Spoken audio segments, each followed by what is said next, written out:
Рахмат. Эми вице-премьерлер саясатты чечкен адамдар да. Ошондуктан мен бул суроолорумду азыр вице-премьерлердин өздөрүнө берим келет да. Бакыт Эргешевич, комитетте, бюджет комитеттин биз отурганда мен мына бир 2 жума болуп калды болуш керек, сурандым элем. Таза суу боюнча бизге, мен бияктамын. Таза суу боюнча бизге маалыматты берип коюңуздарчы деп. Же өзгөчө бир убакыт бөлүп туруп, бияктан парламентте 90 депутат менен талкуулабайлы, кайсы айылда бар, кайсы айылда каражат бөлүнөт, кайсы айылга бөлүнбөйт деп ачыкка бир чыга албайлы бул жерден десем, ошол мына 2 жумадан бери же сиздер убакыт албай атасыздарбы, же биздер ошол сунушта. Давайте организуем, да? Макул. Биз азыр Төлөнов Данияр Илмекович менен сүйлөшүлдү. Апрель айында сиздердин комитетиңиздер келип, толук таза суу боюнча маселени биз айтып беребиз. Мен ойлойм, биякта отурган 90 депутатка да жазуу түрүндө берип койсоңуздар. Мен өзү бир аз жалпысынан айтып коеюн, сиздер урматтуу коллегалар. Бүгүнкү күндө 960 айылда бизде таза суу жок. Ошо 960 айылга таза суун жасаш үчүн бизге 1 миллиард доллар керек. Бул 800 миллион сом таза сууга, 200 миллион доллар бул канализацияга 25 райондун центрлерине. Калганы биз бүгүнкү күндө 168 значит айылдарга иштер жүргүзүп атабыз. Бул долбоорлоо иштери жана жумуш иштери, курулуш иштери болуп атат. Быйыл биз 40 айылда таза суу менен биз бүтүрөбүз иштердин бардыгын. Так, андан тышкары Бакыт Эргешевич, Минэнерго сизге караштуу болобу? Мен куратормун. Кураторсыз. Эми мына 1 айдан бери мага Беловодскийден кайрылып, ол чогун счеттор келди деп айтсам, эч бир реакция жок да. Кат жазсам мындай жооп келип атат.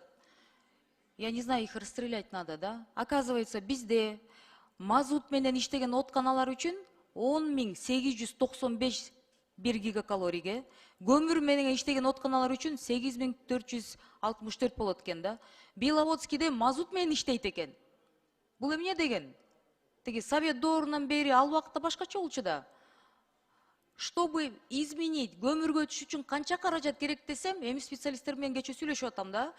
Эми Жыргалбековна көп дегенде бир нече миллион сом кетет да. Ушунча элге деген 50, 60, 70 миң сомдон счеттор келип атат. Өзгөртпөйбү? Разберитесь, пожалуйста. Где надо, оказывается, переходят. А им невыгодно. Значит, ошонун аркасы менен булар акча жасап атышат.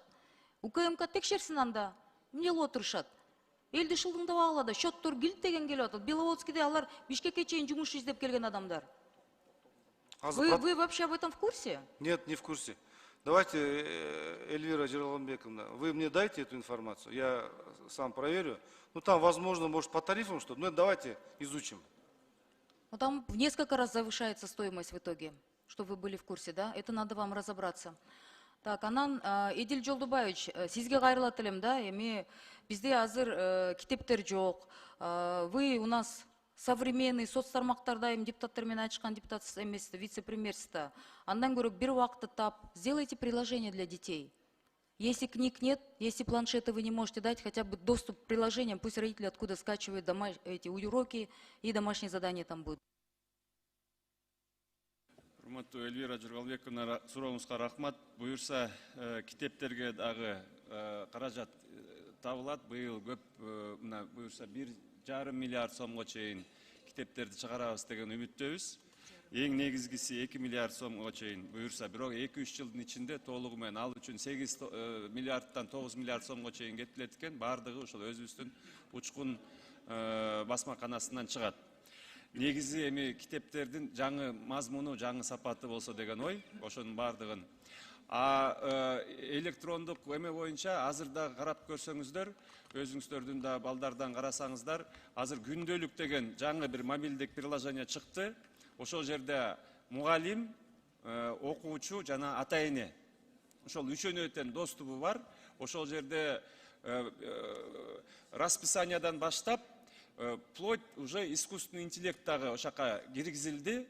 Ошол жерде заданиясы дагы ар кандай бүт маселелер ошол мобилдик приложениясы аркылуу биринчи этап. А так, албетте, жанагы мектептерде бардыгына цифровой жагынан дагы бардыгын камсыз кылабыз, урматтуу Эльвира Жыргалбековна.